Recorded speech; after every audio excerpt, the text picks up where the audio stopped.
kita mulai lagi kuliah kita ya, betul. Nanti kita libur sampai minggu depan lagi. Dan pas Rabu lagi kita mulai lagi sampai sekitar 8 kali pertemuan ya. Judulnya potong-potong kecil-kecil. Setiap ada pertanyaan dari yang sebelumnya kalian boleh tanyakan ya, tentang yang sudah kita jalani, kalian baca, ada sesuatu yang tidak mengerti, boleh ditanyakan pada saya. Sekarang kita mulai dengan satu lagi penyakit. Tapi tugas saya adalah ngasih tahu penyakit sebenarnya ya, yang berhubungan dengan gastrointestinal ya. Gastrointestinal sesuai dengan jurusan saya. Oke, sekarang kita mulai dengan gastroesophageal reflux disease. Kalau dari kata-katanya kita terjemahkan berarti gastroesophageal reflux. Artinya dari lambung ke esofagus mengalami reflux. Reflux artinya balik, arus balik. Jadi reflux harusnya dia turun dari esofageal ke gastro, ini dibalik. Jadi reflux. Penyakit-penyakit yang karena reflux ya. Itu kalau kita lihat dari anatominya kemarin, dan terbayang kalian kan anatominya ada di sini ya. Esofagus, waktu dia masuk ke gaster, dia ada bagian yang menyempit. Dia namanya esophagogastric. Itu namanya lower esophagus sphincter. Di situ adalah pintu dari esofagus masuk ke gaster. Kita katakan kemarin bahwa gaster menghasilkan HCl, permukaan lambung itu memiliki epitel yang kuat, mengeluarkan mukus ya. Ada banyak kelenjar, tidak sama otot sel-selnya dengan esofagus. Esofagus tidak seperti itu sel-selnya, sehingga esofagus harus memiliki lapisan yang sangat kuat untuk membentengi dari HCl kalau cairan HCl itu naik ke atas. Walaupun Tuhan sudah buat sphincter, artinya pintu, tapi tetap aja segala sesuatu yang diciptakan baik, lama-lama juga jadi aus, jadi jelek atau terganggu. Sehingga sebelum terjadi gangguan memang sudah dibuat adanya perbedaan selaput antara atas dan bawah. Batas antara esofagus dan gaster itu kita sebut sebagai esophagogastric junction. Esophagus gastric junction, perbatasan mereka. Sehingga segala sesuatu yang dari bawah itu sifatnya asam akan tertahan oleh permukaan esofagus yang lebih kuat. Ya, kita lihat. Itu nanti akan berhubungan kalau terjadi ternyata sphincter tidak kuat, cairan HCl naik ke esofagus, adanya suatu kelainan gastroesophageal reflux terjadi terus-menerus, tidak diatasi. Apa yang terjadi? Akhirnya terjadilah peradangan yang disebabkan oleh HCl ini pada mukosa esofagus. Karena suatu peradangan kita sebut lagi nanti sebagai esofagitis. Karena nanti esofagitis disebabkan oleh suatu proses reflux, kita sebut jadinya esofagitis reflux. Berarti kalau gitu nanti ada esofagitis yang lain dong? Ya ada. Esofagitis radiasi, esofagitis infeksi, esofagitis eosinofilik, esofagitis lain-lain banyak. Ya, tapi kita di sini judul kita adalah esofagitis reflux. Ini bahan yang gastroesophageal reflux disease sisanya. Jadi kan sebenarnya gastroesophageal reflux disease apakah sama dengan esofagitis reflux? Pertanyaannya, sama nggak? Beda ya. Kalau gastroesophageal reflux disease kejadian refluxnya. Kalau esofagitis reflux kejadian radang dari permukaan esofagusnya. Seperti ya. Jadi pemakaian kata-katanya, terminologinya jelas berbeda. Mari kita lihat gastroesophageal reflux disease. Segala sesuatu yang sudah ditutup oleh sphincter harusnya tidak boleh keluar, tapi karena adanya kelemahan pada lower esophageal sphincter, akhirnya dia naik ke atas. Ini sangat sering. nggak cuma di Indonesia. Ini penyakit-penyakit yang apalagi zaman sekarang sangat banyak ditemukan oleh orang-orang. Ya, GERD. Jadi kita sebut GERD bila kita belum memiliki bukti adanya sebuah peradangan pada esofagus. Sebutlah dia GERD. Ya, ada di seluruh dunia, cukup tinggi ya. Patofisiologinya di mana harusnya ada diafragma yang menahan, membatasi antara, secara anatomi sudah lihat ya, ada lubangnya di diafragma untuk masuknya esofagus. Diafragma di bawah diafragma ada gaster, ya, jadi ditahan, itu bariernya. Nah, kalau cairan lambung naik ke esofagus, iritasi, jadi esofagitis. Kita tahu kemarin itis adalah merangsang semua sitokin, semokin, sel-sel inflamasi. Apa saja yang bisa menyebabkan lower esophagus sphincter itu menjadi lemah? Banyak. Obat-obatan seperti theophylline, anticholinergic, beta adrenergic, nitrat, calcium channel blocker itu sering. Tahu nggak obat-obat yang calcium channel blocker? CCB. Ini sangat sering banget kita pakai. Apa? Calcium channel blocker. Obat hipertensi, amlodipin, diltiazem, nitrat. Sering kita pakai isotonitin nitrat, ya, nitrogliserin, beta adrenergic, salbutamol, anticholinergic, SA, banyak jadi theophylline. Seperti golongan beta blocker, theophylline. Artinya sebenarnya banyak obat-obatan yang bisa menginduksi lemahnya dari lower esophagus sphincter. Ya. Terus beberapa makanan, coklat, makanan berlemak, kopi, alkohol, ini walaupun secara biokimia kita belum jelas, tetapi ini secara penelitian ternyata menambah keluhan, ya. Hormon, ya. Terus struktural, hiatus hernia. Hiatus hernia itu adalah apa? Harusnya esofagus masuk ke gaster, itu ada lokasinya di mana? Di bawah diafragma. Hiatus hernia itu hernia turun ke bawah, hiatus itu esofagusnya, jadi esofagusnya itu turun ke bawah, jadi dia memblek, apa sih, turun ke bawah, ya. Terus RS yang terlalu panjang, terus kegemukan bisa bikin GERD, ya. Tekanan intraabdominalnya naik. Lokalisasi dari gejalanya itu ada dua, yaitu dari esofagusnya atau dari ekstra esofagusnya. Kalau dari esofagusnya susah menelan, kering lehernya, apalagi terasa panas pada leher. Kalau dibuat ekstra esofagus bisa banyak, suaranya serak, terasa ada lendir, batuk kronis, sakit tenggorokan, faringitis, fibrosis paru, bahkan sampai exacerbasi asma. Siapa itu? Istrinya Sule meninggal ya? Katanya karena GERD kan? Katanya ya, tapi kita nggak tahu lah benar atau tidak. Tapi GERD bisa menyebabkan gejala ekstra esofageal ya. Patogenesisnya sama dengan gastritis. Artinya begini, kelainan ini adalah adanya ketidakseimbangan dari yang harusnya seimbang. Di mana harusnya ada LPS yang ketat, asam lambung yang tidak terlalu banyak sehingga tidak sempat sampai naik.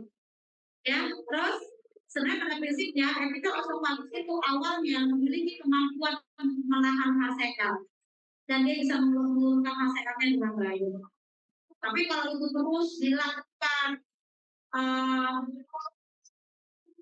kondisi-kondisi yang lain tidak dihindarkan, gemuk, semakin gemuk, habis makan, tidur, ya, terus apa lagi? Ada hiatus hernianya, nah udah semakin lama semakin buruk. Kalau itu dibiarkan, kondisi GERD ini dibiarkan, dia akan masuk ke esofagitis. Nanti belakangan kita sebut apa ini, kita bahas esofagitis. Ini sifat-sifat dari membran epitel esofagus, dia itu intraselular junctionnya itu dia bisa menahan tidak masuknya HCl ke dalam. Dia memiliki aliran darah yang baik, ya. Dia bisa mengeluarkan HCl yang sudah ada keluar. Jadi artinya selnya cukup baik. Sedangkan ada faktor-faktor yang memperberat dia, yaitu pertama itu asam lambung terlalu banyak. Harusnya asam lambung itu hanya muncul di fase-fase sefalik, intestinal, harusnya begitu saja. Tapi kalau kita membiarkan banyak hal terjadi, ya, akhirnya lambungnya meningkat, naik ke atas. Atau dilatasi lambung atau obstruksi gastric outlet, misalnya bisa disebabkan oleh banyak hal. Misalnya ada tumor di pylorus yang membuat dia langsung turun ke bawah, ini terbenam di gaster, atau obstruksi lambung dan pengosongan lambung yang lambat. Jadi normal kita, normalnya kalian, setiap ada yang masuk dikasih gerakan langsung masuk ke mana? Ke duodenum. Paling lama waktu pencernaan 2 jam, paling lama. Sehingga kalau kalian makan pada jam 3 siang makan, lalu kalian muntah di jam 9 malam, dengan posisi mengeluarkan muntahan di makanan jam 3 itu sebenarnya adalah sesuatu. Maksudnya kenapa? Apakah ada gangguan pengosongan lambung? Gangguan pengosongan lambung yang sering terjadi itu pada pasien-pasien kencing manis di mana saraf-sarafnya mereka terganggu, itu disebut sebagai gastropati diabetikum. Makanya orang-orang kencing manis akan sering mengalami keluhan begah, perutnya kenyang terus, makannya terasa kayak penuh, ya. Atau tekanan-tekanan intraabdominal yang tidak bisa diselesaikan dengan cepat, hamil, kegemukan, asites, pakaian terlalu ketat, ya. Hati-hati tuh perempuan-perempuan yang pakai korset, dia bisa jadi GERD. Gejalanya banyak, kan kita bilang tadi dia bisa gejala esofageal atau gejala extraesofageal. Gejala esofageal itu ada, ini istilah-istilah regurgitasi di mana kalau regurgitasi itu lebih parah dari reflux. Kalau reflux masih lewat antara lambung ke esofagus, regurgitasi bisa sampai naik ke atas dari esofagus sampai ke mulut kita. Sehingga kita tuh merasa kayak asam dan pahit, artinya itu asam lambung naik ke mulut kita, ya. Terus adalah rasa terbakar di daerah epigastrium dan disertai nyeri dan pedih. Nah, makanya karena gejala GERD ini adalah di daerah dada, suka tertukar dengan serangan jantung. Yang bahaya adalah kalau serangan jantung dianggap GERD. Kalau GERD dianggap serangan jantung, aman. Ya, pasiennya dirawat, pasiennya diobservasi, engine-nya diperiksa, oh ternyata normal. Biasanya dokter jantung akan konsul ke saya. Ini kayaknya bagus deh pasiennya, engine-nya bagus, echo-nya bagus, semuanya bagus, EKG-nya bagus, tapi jadi dada terus, coba dia endoskopi. Kita nanti pasti buktikan di situ. Yang terbalik adalah kasus-kasus serangan jantung dianggapnya itu sakit lambung, makanya hati-hati. Ya, bahasa alam herbal itu adalah panas dulu hati, tembus sampai ke arah dada atau ke belakang. Gejala ini dirasakan adalah setelah makan, terutama makan yang terlalu kenyang. Makanya jangan pernah datang ke makan sepuasnya. Terpaksa kan karena udah bayar, makannya banyakin, volumenya terlalu tinggi, reflux ke atas. Ya, atau saat berbaring. Kenapa berbaring? Berbaring adalah di saat antara LRS itu datang, gravitasinya tidak ada. Tapi kalau kamu berdiri atau duduk, setengah duduk, gravitasi ke bawah. Harapannya cairannya mudah-mudahan naik ke atas. Lalu kita nilai dengan questionnaire gastroesophageal reflux disease. Ini questionnaire-nya, kalau bahasa Indonesia kan tuh ini. Kalian isi. Kalau kurang dari 7 berarti tidak menderita GERD, ya. Kalau 8 sampai 18 menderita GERD. Pertanyaannya adalah seberapa sering Anda mengalami perasaan terbakar di bagian tulang belakang? Ada 0, 1, 0 sehari, 2 hari itu 1 kali sehari, 2 kali dalam 2 hari, 3 kali dalam 4 hari, ya. Sorry. 0 itu kalau tiap hari itu 1 nilainya. Kalau 2 sampai 3 hari, 2 sampai 3 kali per hari, itu nilainya 2. 4 sampai 7 kali per hari, itu nilainya 3. Maksudnya, semakin sering, berarti skornya semakin tinggi. Sering mengalami naik ke atas, namanya sendawa ya. Kalau kita ngomongnya rutinitas itu sendawa, gergeran, tapi ada cairan yang naik ke atas. Bagaimana jadi hatinya, ya? Berapa sering mengalami mual, berapa sering mengalami kesulitan tidur malam kalau ada terbakar atau terbangun. Terus, apakah sering meminum obat tambahan untuk terbakar di dada? Obat-obatannya dilihat, ya. Ini bahasa Inggrisnya.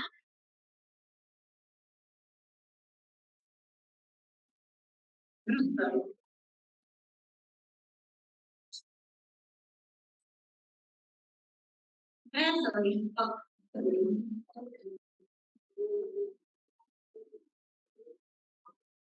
Yang mana sih tadi?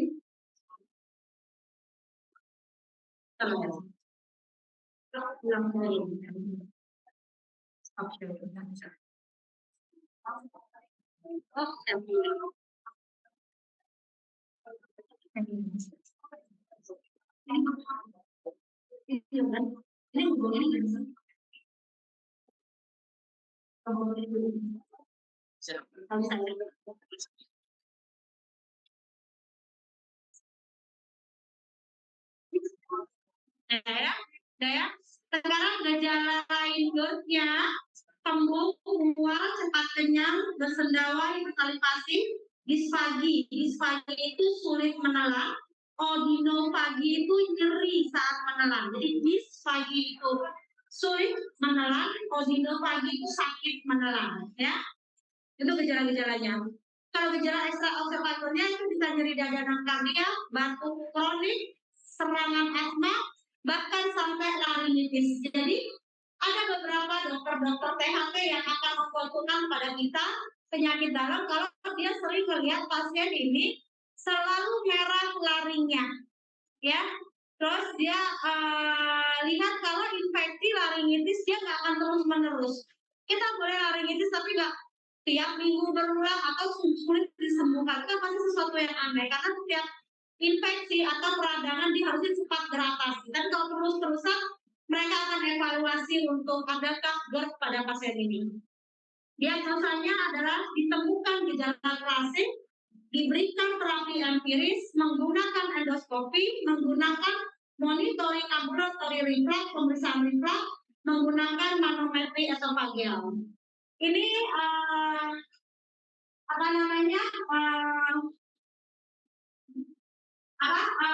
satu skema yang kita lihat dari pertama adalah kita hitung keluhan-keluhan pasiennya. Bila sudah memenuhi dari kriteria dari kuesionernya, kita curiga GERD, kita berikan sekitar 2 bulan obat PPI. Itu namanya trial. Jadi tanpa suatu penunjang endoskopi atau manometri atau impedans pH, kita langsung kasih obat. Kita namanya trial, pakai PPI. Lalu kita lihat kalau memang dia sembuh, stop. Dan kita bilang itu GERD, ke arah GERD. Sudah 2 minggu, stop aja obatnya. Keluhan menyembuh. Tetapi bila tidak, atau hanya berkurang, tetapi tidak hilang setelah kita berikan 2 minggu, sarankan dia untuk EGD. Kita harusnya bagi kalian konsul. Nanti kita akan lihat di EGD apa hasilnya.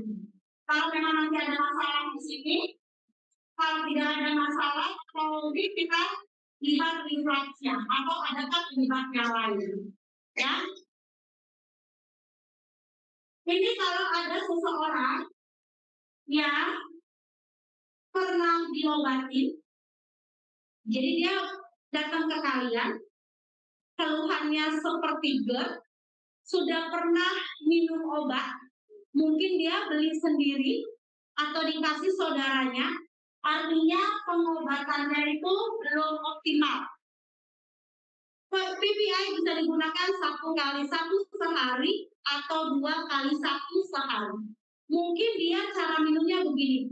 Iya dok, saya punya keluhan, saya sudah dikasih obat dari tetangga saya, kan, dari keluarga saya, atau dari dokter lain, tapi saya hanya minum kalau sakit. Dia belum merutinkan selama 8 minggu. Berarti optimalisasikan PPI-nya, kasih 1x1 atau 2x1 selama 8 minggu, bila rilis, ya udah, selesai itu kita anggap selesai. Tapi kalau tidak, kembali lagi ke EGD.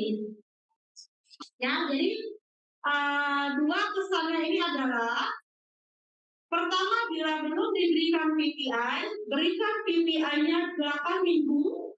Bila sudah diberikan PPI tetapi belum optimal dosisnya, berikan optimal. Bila dari 8 minggu setelah optimal PPI tidak rilis, baru rujuk. Ya. Kalau ini seseorang yang sudah pernah berobat GERD dan katakan memang dia sudah GERD, bahkan dia sudah endoskopi dan lain-lain, datang lagi ke kalian, kalian berikan lagi coba, kalian boleh mencoba terakhir selama 2-4 minggu. Bila sudah benar, teruskan terapinya sampai 8 minggu. Bila tidak, lakukan hal-hal lain. Kalau yang di sana itu adalah tindakan operasi yang lebih cenderung untuk menguatkan sphincternya. Dengan cara apa? Banyak pilihannya. Funduplikasi, pemasangan cincin, injeksi toksin botox, banyak pilihannya. Terus atau kita cari lagi adakah penyebab yang lainnya. Nah, saya ringkas, bila ada seseorang yang terduga GERD dari kuesioner yang kalian dapatkan, jadi puskesmas, kalau memang bukan, ya sudah. Kalau iya, tapi dia dengan alarm simptom, kemarin saya tambahkan kan alarm simptom. Alarm simptom itu ini.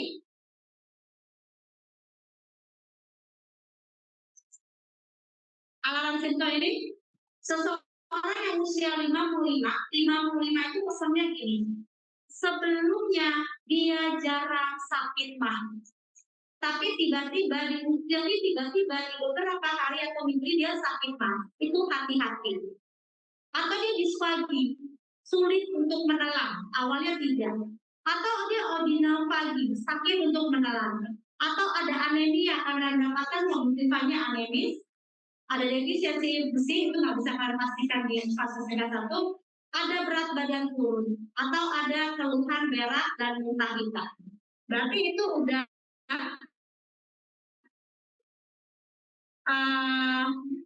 alarm simptom. Kalau ada alarm simptom, udahlah rujuk, nggak usah nunggu 8 minggu. Tapi kalau tidak alarm simptom, kalian boleh pakai PPI test yang tadi. Berikan PPI dengan dosis optimal selama 8 minggu. Kalau sudah bagus, ya udah GERD. Kalau tidak bagus, balikin lagi nantinya ke rujukan kembali. Ya, itu yang saya akan lakukan. Apa tujuan pengobatan GERD? Tujuannya adalah menghilangkan gejala supaya pasiennya nyaman. Yang kedua, dicegah supaya jangan lama-lama refluxnya, supaya tidak terjadi esofagitis. Yang ketiga adalah mencegah kekambuhan. Karena kalau orang sudah merasa GERD tiap hari, dia nggak maksimal. Baik sebagai siswa, sebagai pekerja, sebagai rumah tangga. Siapa yang suka dengan keluhan panas di dada dan lain-lain. Ya, dan mencegah komplikasi. Apa komplikasinya? Esofagitisnya semakin luas, bisa menjadi ulkus, ya. Terapinya yang pertama adalah ini sangat penting untuk GERD, yaitu lifestyle modifikasi. Lihat, kenali pasienmu seperti apa kalau dia GERD. Berat badannya berapa, cara makannya berapa, cara tidurnya bagaimana, perilaku habis makan langsung tidur bagaimana, ya. Terus hindari makanan-makanan yang merangsang. Setelah itu kalian berikan acid suppressor, menekan HCl-nya. Boleh dibilang PPI, ya, atau antagonis reseptor A2, ya, yang seperti saya bilang kemarin, atau prokinetik. Prokinetik itu meningkatkan gerakan lambung, misalnya domperidon, metoclopramid, ya. Kemarin sudah saya kasih tahu acid suppressornya itu PPI, terus antagonis reseptornya itu contohnya ranitidin, famotidin, disertidin, dan simetidin. Tinggal baca, ya. Terapi bedah di saya kasih bawah, anti-reflux surgery, cervical complication, atau pemasangan AMSK. Ini, jadi harusnya normalnya ini adalah lambungnya, ini adalah gaspernya, ini adalah gaspernya, adalah kardia, harusnya tidak selebar ini. Tapi karena dia longgar, jadi dia jadi hernia, hiatus hernia. Jadi kan ini juga longganya luas. Jadi batas antara sphincter esofagus, lower esofagusnya kan jadi terbuka. Jadi dia dilipat ke sini, dilipat. Ya, itu bisa dengan cara operasi. Ada juga ini dengan cara operasi. Ini dibikin cincin. Jadi kan sphincter dari dalam itu dibikin cincin di luarnya. Nama cincinnya macam-macam. Ada shiatsu apa, ada apa, tergantung mereka penemuannya tinggal baca. Ini dibikin ini kayak disempitin. Itu cincinnya. Ini gaspernya. Itu bagusnya di atas, di diafragmanya. Jadi ini. Nah, ini cara endoskopi. Cara endoskopi itu artinya dia tidak melukai. Jadi ngambilnya dari esofagus. Dia ada alatnya, jadi dia ditarik. Nah, ini kan hernianya ini kan. Harusnya ini tidak lebar. Harusnya kan ini kecil langsung begini kan. Tapi ini kelebaran ini. Jadi dia bergerak jadinya dia kuatnya. Jadi dia lebar. Jadi dia ditarik, terus dilipat, terus dijepit, disempitkan, diklip, pakai endoskopi. Jadi tidak ada permukaan. Ya, itu tentang gastroesophageal reflux. Jadi kesimpulannya adalah gastroesophageal reflux adalah gangguan reflux. Artinya ada aliran balik HCl dari lambung ke esofagus. Disebabkan oleh apa? Ya pasti karena sphincternya yang lemah. Lemahnya oleh karena apa? Oleh karena banyak sebab. Bisa karena memang ototnya lemah, hernia, hiatus hernia, atau adanya tekanan pada lambung sehingga lambung itu tekanannya tinggi, bisa disebabkan oleh kehamilan, kegendutan, cairan asites, ya. Terus bisa juga disebabkan oleh karena terlalu buruk pola makan, selalu kenyang, perutnya meregang, ya, habis tidur, habis makan tidur, gravitasinya gak jalan, datar, dorongan ke atasnya tinggi, lama-lama dia akan jadi longgar, ya. Itu dia itu.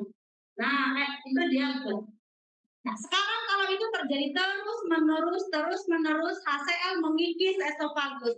Sekali, 2 kali, 3 kali aman karena epitel esofagus kuat, tapi berarti terjadi terus menerus. Oleh karena GERD yang terus menerus terjadilah peradangan pada esofagus. Akhirnya dia terjadilah esofagitis. Ya. Jadi kalau dikatakan refleks esofagus itu bagian sekunder atau komplikasi dari GERD, ya. Terus ini yang tadi ya, harusnya hampir mirip sebenarnya pada prinsipnya dari GERD. Ini jadi ini penyebabnya, ini faktor resikonya, ya. Itu faktor resikonya.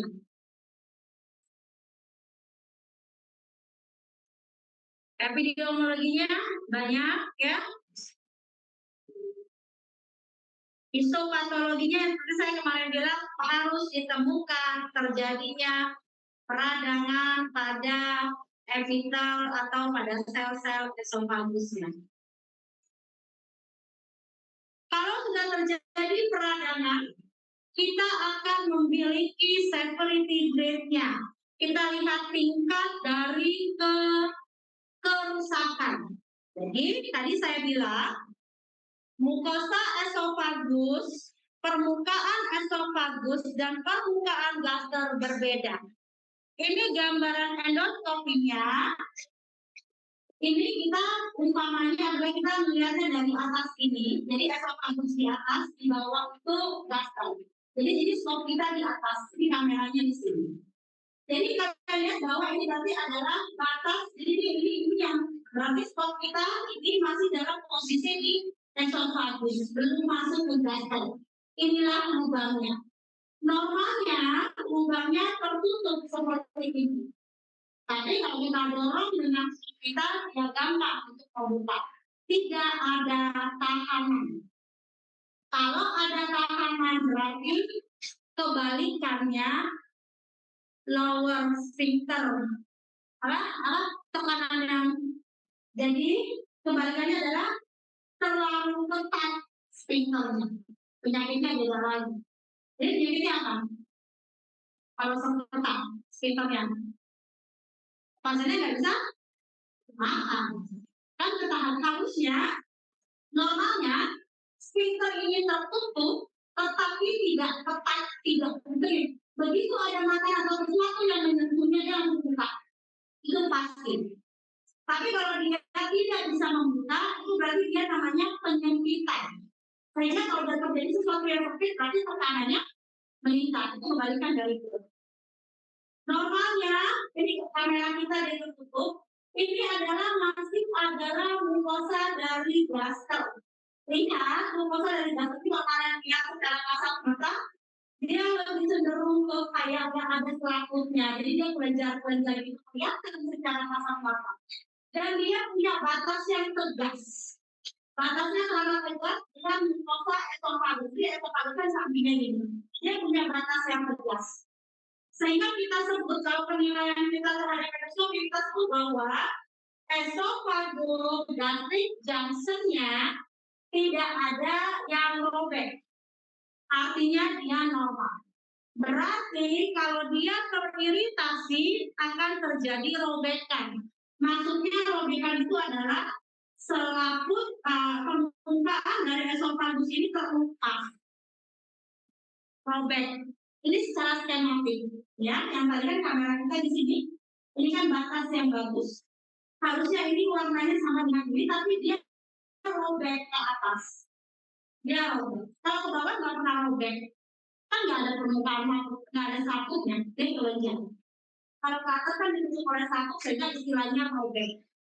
Jadi kalau dibilang dia kayak gini, kalau dilihat dari atas, ini robek yang harusnya bagus, bulat seperti ini. Sorry, ini endoskopi ini. Harusnya bulat rapi seperti ini. Ya, ada grade-nya. Kalau kurang dari 5 mm, setengah senti, itu masih grade 1.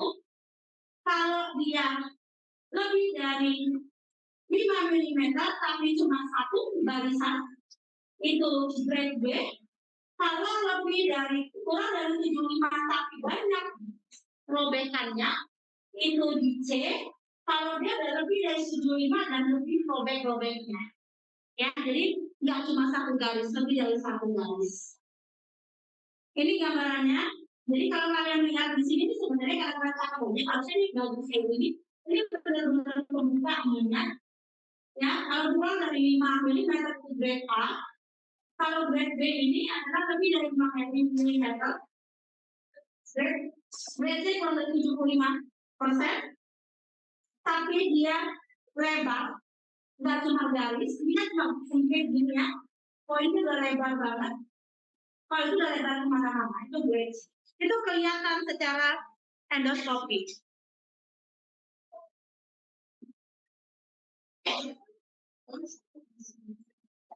Diferensiasi diagnostik dari Esofagitis adalah esophagitis reflux, ya, adalah penyakit koronari, infectious esophagitis, semua esophagitis yang penyebabnya berbeda, atau adanya peptic ulcer. Ini maksudnya diferensial diagnosis sebelum dilakukan tindakan endoskopi. Itu diagnosa berikutnya, ya. Oke. Treatmentnya sama dengan GERD, persis, nggak ada yang lebih, sama ya.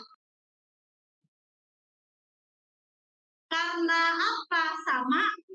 Karena esophagitis reflux adalah efek dari gastroesophageal reflux disease, makanya terapinya sama, ya. Prognosisnya tergantung apa, bagaimana kondisinya, ya. Kalau gemuk, ya susah diatasi kalau nggak turun-turun berat badannya, makanya turunin. Kalau hamil, tenang. Ntar berapa bulan juga sembuh, 9 bulan selesai hamilnya, hilang. Tergantung apa yang terjadi, ya. Edukasinya, ya apa yang kamu dapatkan dari pasien. Berat badannya turunin, kalau dia minum alkohol hilangin, makan makanan yang perlu, kurangi makan terlalu kenyang, tunggu sampai 3 jam atau 4 jam setelah makan baru tiduran. Kalau tidur bangun jangan langsung datar, harus setengah duduk, ya. Hindarin yang ketat-ketat. Oke, ada pertanyaan? Kalau tidak ada, saya share yang lain.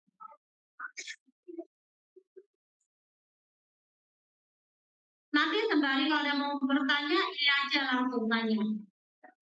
Saya masuk ke lesi korosif esofagus. Ini sih gampang ya, bahannya tinggal baca sendiri juga bisa ya. Lesi korosif, artinya kalau lesi korosif ya udah segala sesuatu yang disebabkan oleh zat korosif, udah gitu.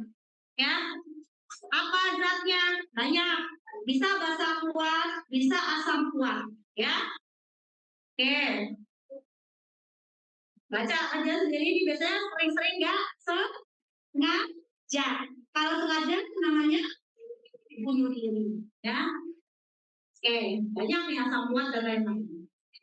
Nah, permasalahannya adalah pada pasien-pasien dengan pemberian dengan lesi korosif, penanganannya adalah harusnya secepatnya dipasang NDT dan dilakukan endoskopi, ya, supaya kita bisa lihat sebagaimana ininya. Kalau sudah terbentuk struktur, kita harus tunggu sampai strukturnya sembuh. Kalau sudah terbentuk struktur, baru kita buka lebar dengan dilatasi, ya. Ini mah tinggal baca aja lah, gampang. Ya, nah ini fasenya. Kalau 1 sampai 3 hari itu pasti keluhan-keluhan, nyeri, panas dan lain-lain, ya. Fase laten itu nanti ditunggu. Jadi kalau kalian punya pasien dengan adanya lesi korosif pada esofagus, kita belum bisa memberikan penilaian sebelum lewat dari fase laten. Ngerti? Kalau masih 1 sampai 2 hari kan masih nyeri.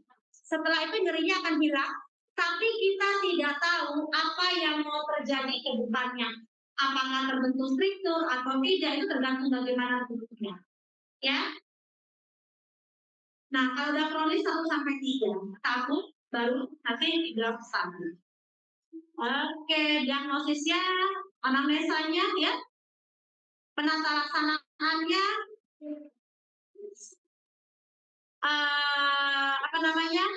nggak ada yang spesifik.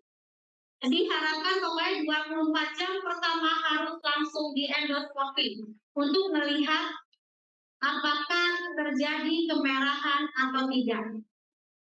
Kalau sudah lewat dari situ, jangan dilakukan. Kenapa? Takutnya kan udah fase, kalau luka kan kalau pertama-tama masih kuat, kalau selanjutnya kan luka itu lembek, takutnya perforasi. Jadi malah tunggu aja sampai nanti sekitar 2 sampai 6 mingguan kalian baru endoskopi lagi. Ya, nggak usah. Kalau udah lewat dari 24 jam pertama udah nggak usah lagi, Mama. Ya. Dan boleh dipulangkan kalau 2 sampai 3 hari, tetapi prognosis ke depannya belum bisa kita tentukan, tunggu siklopnya. Terus kalau terjadi luka bakar, kalau kita yakin ini terlalu buruk permukaannya, langsung pasang pakai MGT supaya ada lubangnya nggak nutup, ya. Terus kasih kontribusi yang untuk menekan inflamasinya. Dianggap penyembuhan 2-3 minggu. Kasih simptomatiknya, ya. Jangan kasih makanan-makanan yang padat, nanti jadi nyampah di lehernya, leket. Kasih air, cair ya. Aplikasinya bisa jadi perforasi,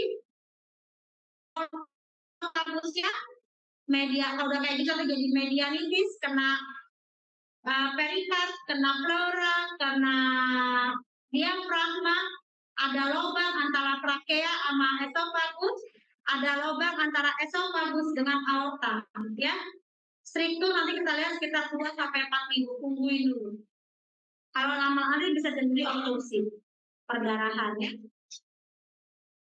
Jadi bagaimana prognosa tergantung dari apa yang terkena zat korosifnya, berapa banyak, dan bagaimana penanganan awalnya, ya. Oke, ada yang tanya? Gampang ya, cuma tinggal dibaca aja.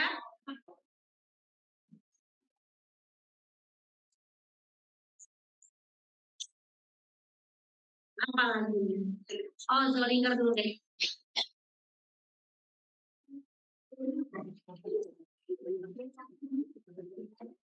Zollinger-Ellison syndrome.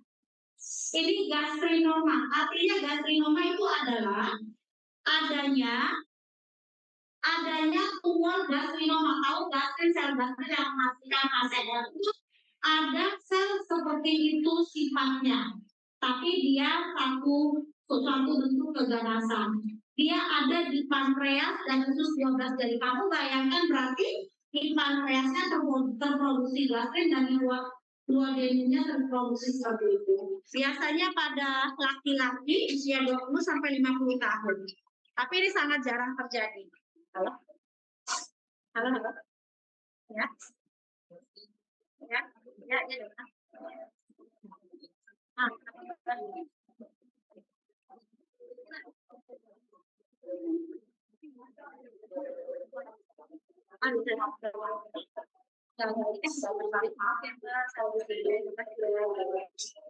Terus, bentar ya, dengerin dulu ya, saya bicara apa yang mau bicara, saya diam deh. Ya, jadi karena ini sangat jarang dan gejalanya juga nggak terlalu jelas, makanya ini susah ditemukan. Tapi pasiennya itu nyeri aja lambung. Terus ada tukang lambung, tapi kok kayaknya makanannya udah diatur, ininya udah diatur, semua udah diatur, kok nggak sembuh-sembuh. Karena ternyata ada penghasil HCl yang lain, ya. Jadi penyebab utamanya nggak tahu, tapi dia keturunan dari multiple endocrineoplasia tipe 1, ya. Ada tumornya juga di paratiroid, dan pankreas. Dia biasanya terkait genetika. Jadi kalau ada keluargamu yang kena JAK atau B1, kamu punya kondisi yang bisa sama. Ini tumor distribution-nya bisa di ekstramarnas 80%, ada di titik dan titik, pokoknya ada di mana-mana, ya. Ada di duodenal. Oke, bisa juga di lambung, di tulang, tapi memang jarang. Pokoknya artinya gastrinoma ini sel kanker yang bisa menghasilkan gastrin dan dia bisa tumbuh di mana saja.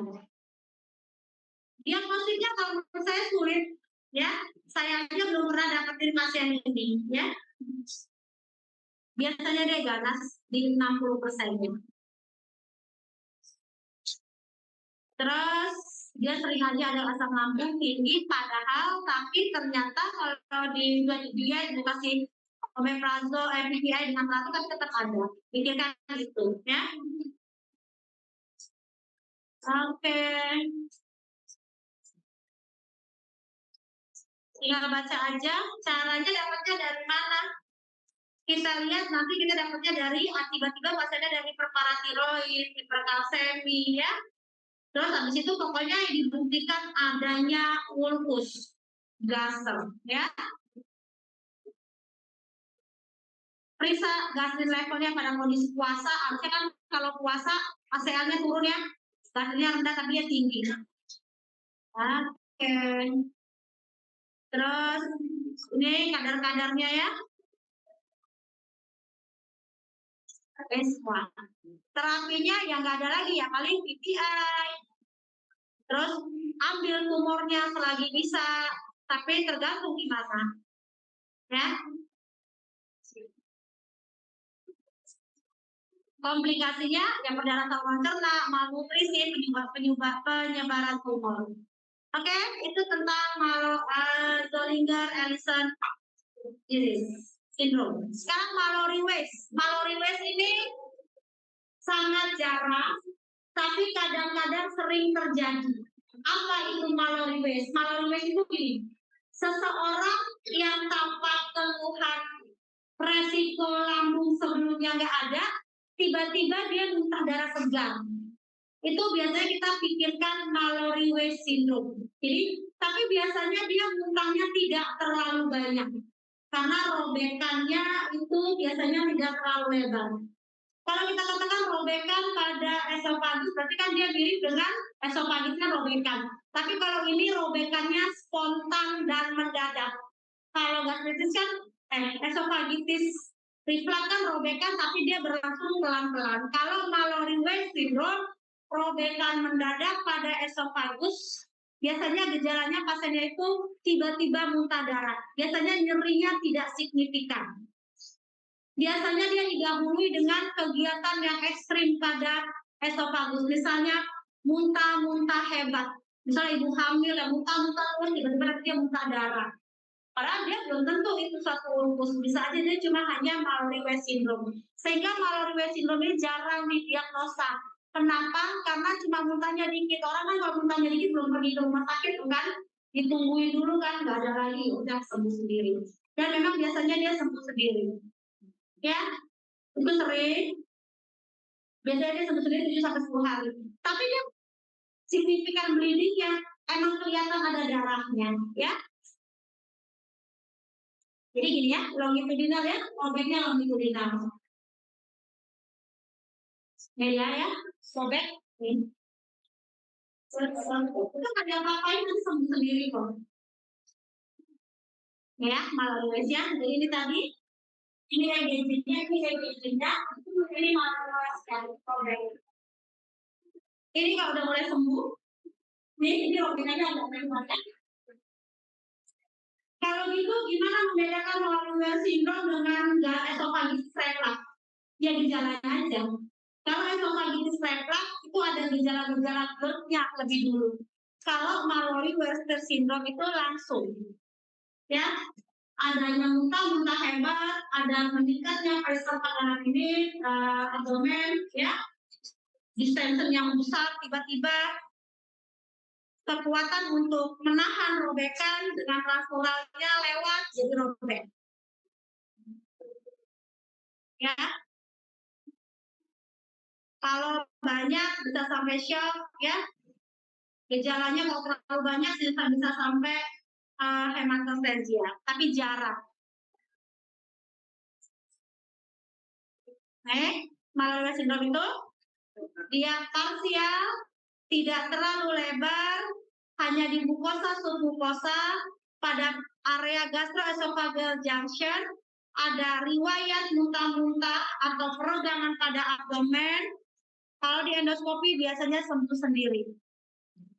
DD dengan myocardial ischemic atau infarction, hypovolemia dan kematian. Obatnya nggak ada, ya cuma gitu aja, ABC. Kalau dia perdarahannya terlalu banyak, kasih infus, ya. Labnya tidak ada yang spesifik, ini hanya standar saja, tapi tidak ada laboratorium yang spesifik untuk bisa mendiagnosa, oh ini Mallory Weiss syndrome, nggak ada, kecuali endoskopi.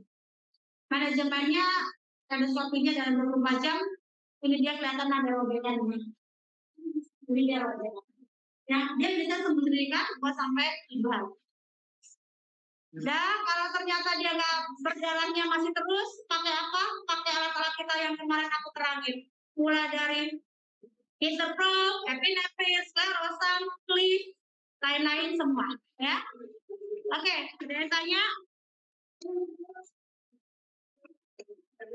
Nah, ya.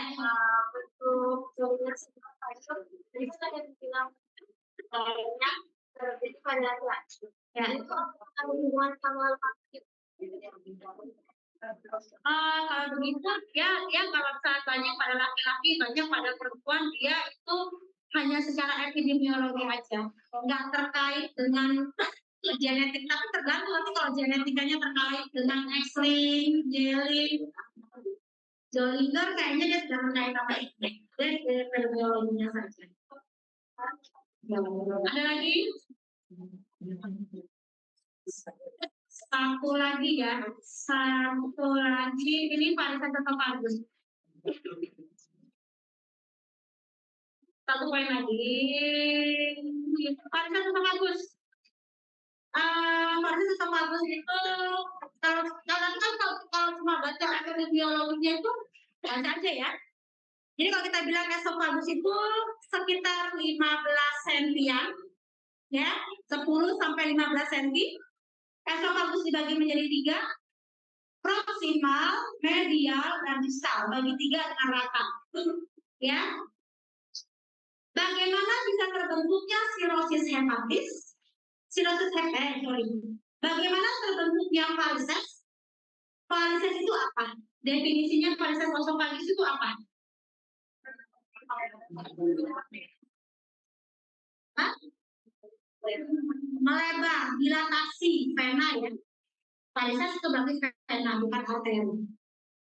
Pembuluh darah bisa lebar karena apa?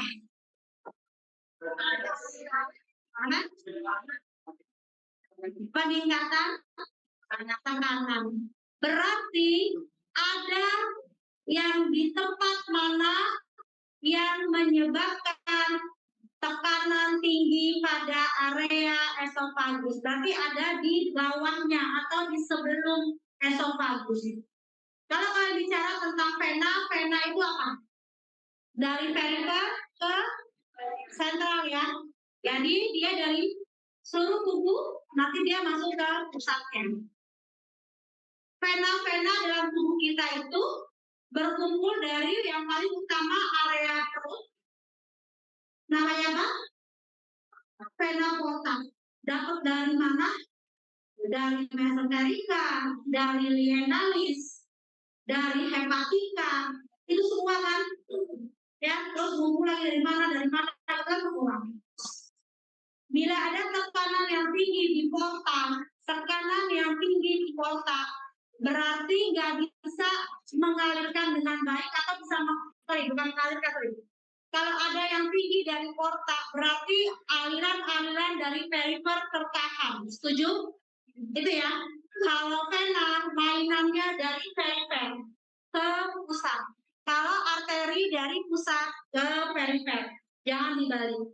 Jadi kalau ada tekanan yang tinggi pada pusat porta misalnya, berarti aliran-aliran perifernya udah pasti tinggi.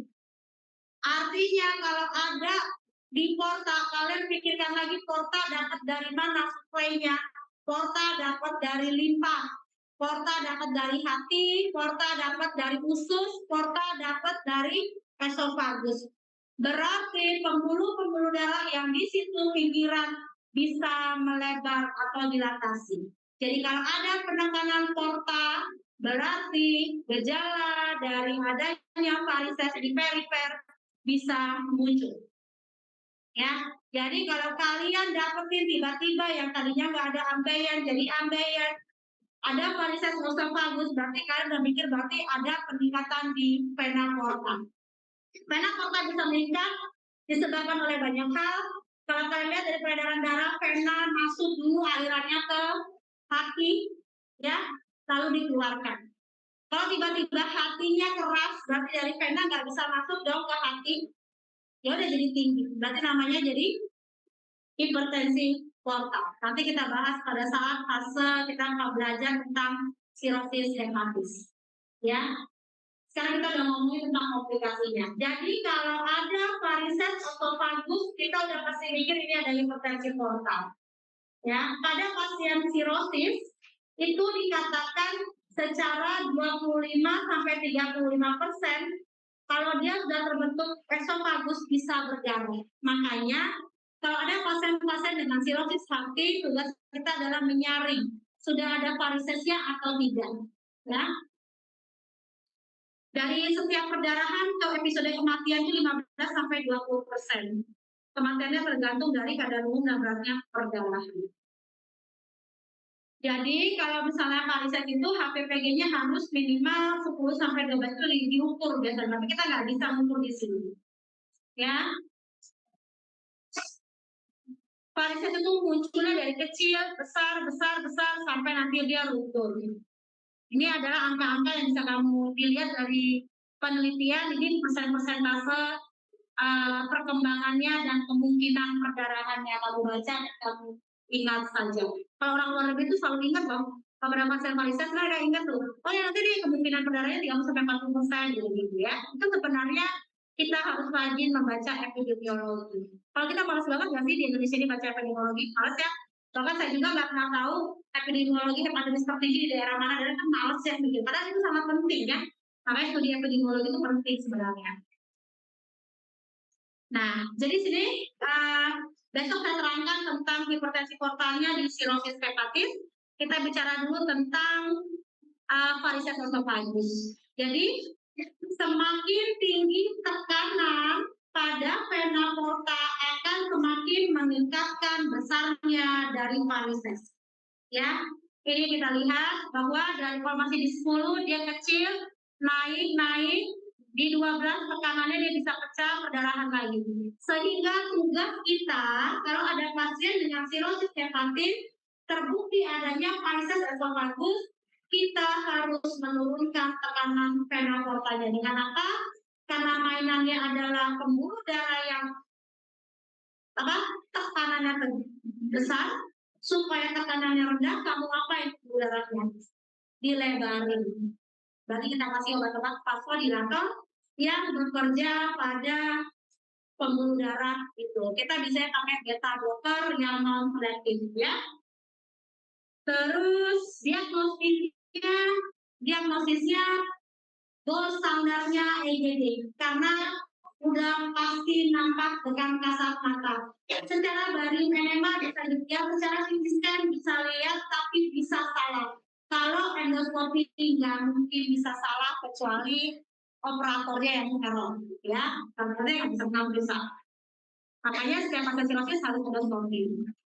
Kalau sudah ada esofagusnya, harus diberikan obat-obatan untuk menurunkan tekanan vena porta. Tujuannya untuk menghilangkan atau mencegah.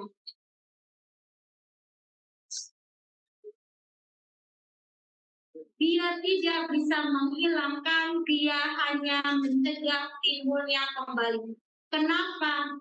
Karena maksimal dilatasi yang diberikan nggak bisa menghilangkan tekanan yang sudah terbentuk.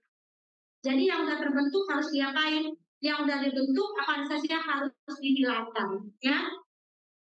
Ini grade. Jadi varises setiap kelainan itu punya grade. Kalau tadi esofagitis dia punya grade A, B, C, D. Esofagus juga dia punya grade 1, 2, dan 3. Gimana kita menggrade-nya? Yang pertama adalah kalau grade 1 itu kita lihat ada gambaran varises. Di mana kelihatannya? Di sini soalnya nggak enak melihatnya ya. Ini gambaran varisesnya. Kelihatan kalau baru masuk tanpa udara, kita tampak kembali kelihatan. Tapi kan endoskop itu bisa dikasih udara, bisa ngembang. Kalau dikembangin, esofagus yang ngembang, varisesnya nggak kelihatan. Itu namanya grade 1. Jadi varises grade 1 adalah varises yang dengan inflasi. Inflasi itu tahu artinya pengembangan udara, varisesnya hilang. Kalau varises grade 2 adalah varises yang dengan inflasi masih ada, tetapi kurang dari 50%. Jadi 50% dari mana? 50% dari luasnya lumen. Jadi cuma dikit. Kalau yang grade 3, lumennya udah mulai ketutupan semua. Lumennya tetap banyak. Kalau yang keempat, Sop kita masuk aja udah takut buat nyenggol sop kita masukin aja udah nyenggol, dia lebih dari setengah lumen, bahkan dia kissing. Jadi kiri kanan ketemu di sempit banget, ya. Kalau dia coba harus di fase coba harus kamu lihat nih kayak gini nih gambarnya kan, kalau itu kan bagusnya masih seragam. Kalau itu udah yang merah-merah kayak gini ya, itu tanda matang. Jadi kalau yang kayak gitu sakit, pembuluh udah tipis banget. Jadi dia gampang untuk pecah.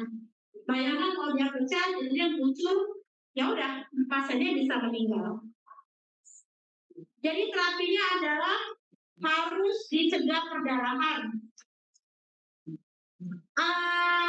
Ada beberapa obat-obatan yang dianggap bisa mengecilkan vena, yaitu vasopressin atau somatostatin atau non-selective beta blocker, ya. Salah. Sorry. Gini, saya ulangi kata-kata saya. Ini terapi medisnya, saya nggak bisa kagum. Terapi medis ini artinya obat-obatan yang bisa diberikan pada varises esophagus, oke? Kita bisa pakai vasopressin, somatostatin, dan non-selective beta blocker. Tetapi ketiga obat ini beda cara kerjanya.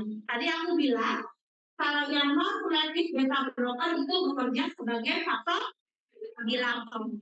Kalau vasopressin, namanya juga sudah vasopressin, dia bekerja sebagai vasokonstriktor. Kalau gitu, berarti obat-obatan ini pemakaiannya gimana ceritanya? Ceritanya begini. Kalau dia ada perdarahan, kalau dia punya lagi berdarah, kamu harapkan kalau ada pembuluh darah yang lagi robek berdarah, kamu harapkan pembuluh darahnya mengecil, bukan? Kalau lagi terjadi perdarahan aktif, kamu harus kasihnya obat-obatan vasopressin atau somatostatin yang bersifat vasokonstriktor. Dia dipakainya pas lagi perdarahan. Kalau nggak lagi perdarahan dipakai nggak? Buat apa? Nyampitin tapi dia nggak menyembuhkan. Nggak perlu. Jadi vasopressin dan somatostatin dipakai bila terjadi perdarahan akut yang disebabkan oleh perdarahan dari pecahnya varises esophagus. Berarti kalau kita kembali ke ilmu kita kemarin, kita pelajari tentang perdarahan saluran cerna, berarti kapan dong dok kita pakai vasopressin dan somatostatin? Kapan?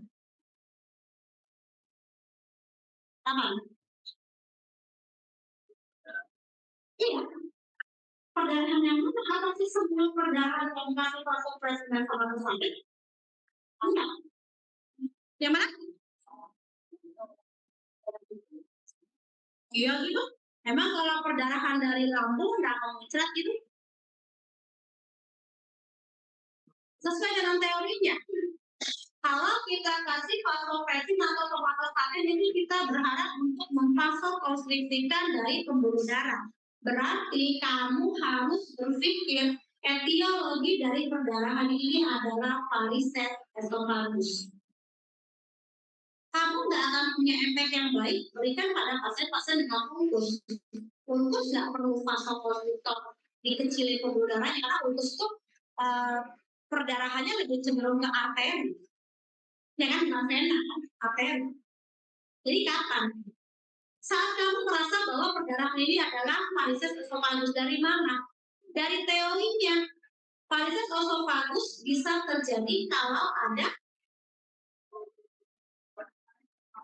komplikasi dari sirosis hepatitis. Ngerti nggak? Makanya pakailah pengetahuan kita kembali. Kalau pasien bleeding langsung dicari adakah stigmata sirosisnya. Nanti aku ajarin sirosis. Ya, itu tambahan dari perdarahan saluran cerna, karena kita tidak bahas tentang varises kemarin. Penanganan perdarahan saluran cerna itu dibagi menjadi dua, yaitu NFIB, non-variceal bleeding, atau variceal bleeding. Ada dua. Kalau secara ABC-nya sama semua, transfusinya sama semua, liberal dan transfusinya tetap restriktif, setuju, bahkan pada pasien-pasien sirosis harus lebih restriktif. Tapi yang beda cuma pemakaian PPI dan somatostatinnya. Pada Ulkus kemarin guidelines tidak menyarankan dan tidak mencegah atau tidak melarang pemberian PPI, ya kan? Kalau pada pecahnya varises esophagus, drip PPI tidak bermakna. Kan lambungnya baik, jadi dia tidak bermakna. Yang bermaknanya adalah vasopressin dan somatostatin. Kalau kamu kasih vasopressin dan somatostatin pada pasien-pasien dengan lupus juga tidak bermakna karena dia tidak memvasokonstriksi arteria. Nah, kenapa sih heboh gitu? Karena harga vasopressin dan somatostatin ini mahal. Ya, 1,4 miligraman dia sekitar 800.000. Sedangkan kita kalau mau belinya itu kalau 4 miligram 3 miligram, ini sediaannya 3 miligram itu kita pakai bridge-nya 250, berarti 3 miligram itu sekitar 12 jam, 800.000. Jadi cukup mahal, ya. Oke. Nah, berarti kalau nanti kita dapat pasien perdarahan tambahan, kita lihat ada nggak tanda-tanda sirosis hepatis? Ada feelingnya tinggi ini, pesannya faktor bagus, pasien dengan asites, matanya kuning, hepatitis B positif, trombosit sudah sangat rendah, atau limpahnya besar, udah dipasti varises esophagus, masukin langsung somatostatin, karena itu sangat berguna dan life saving. Ya, kalau terapi endoskopinya ada 2 macam, yaitu terapi injeksi, ya. Kalau nggak ada di sini mana yang ada jarumnya, kita terapi injeksi. Yang kedua adalah terapi ligasi. Ya, ini ya, dan ya, jadi disedot, lalu diputar dari luar sehingga dia diikat. Di varisesnya disedot yang tadi kan panjang-panjang itu di tengah-tengahnya paling bawah kita menjadi dari bagian besar, kita sedot terus diputar karetnya keluar karetnya pindah lagi, pindah lagi. Biasanya nanti ini kan bisa kerja dari dia mati, nanti dia berkumpul sekitar 2 minggu, 3 minggu dia biasanya penyembuhan, nanti kita evaluasi. Kalau berhasil semua, varisesnya hilang, tinggal obliterasi. Tapi apakah kalau varisesnya hilang bisa terbentuk lagi? Bisa aja kalau tetap tinggi, makanya harus diturunin lagi varisesnya. Lihat apa tekanannya. Ini endoskopinya. Nah, ini terapinya yang tadi ya. Ini dari skleroterapi. Jadi ditusuk jarum, dimasuki obat terapi, nanti dia jadi memperburuk. Sekarang ini diminta pada saat yang disebut oleh ya, itu 2 tahun. Nah ini mekanisme mengapa terjadinya varises esophagus. Ya, sorry ini warna. Ini untuk menurunkan tekanan yang ini untuk menurunkan tekanannya. Jadi kalau nanti ininya tinggi, kita potong di sini, kita pasang jugular setelah hepatit fotosistemik sendiri, kita ambil, kita alin cairannya untuk mengurangi tekanannya, ya. Itu nanti kita bicarakan di sirosis hepatis. Oke, obat-obatnya. Ini obat-obatan beta blokernya yang terpilih non-selektif, artinya non-selektif itu yang tidak bekerja pada otot jantung. Jadi dia bekerja pada otot selain jantung, ya. Kalau dia kerjanya di otot jantung kan nggak berguna. Kita kan nggak mintanya di jantung, kita mintanya di vena porta. Jadi lihat obat-obat yang bisa dipakai, carvedilol, nadolol, atau propanolol.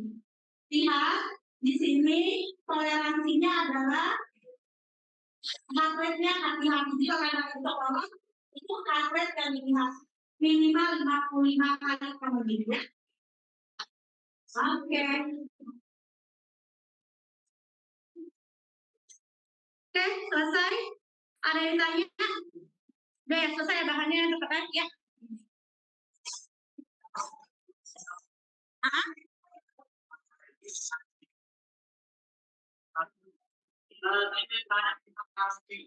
Apa?